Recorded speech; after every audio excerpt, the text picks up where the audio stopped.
கனி கூட்டம் அதிசயம்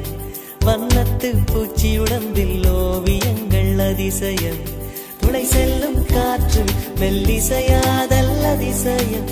குருநாதர் இல்லாத குயில் பாட்டு அதிசயம் அதிசயமே அசந்து போகும் நீ எந்த அதிசயம் கல் தோன்றி மண் தோன்றி கடல் தோன்றி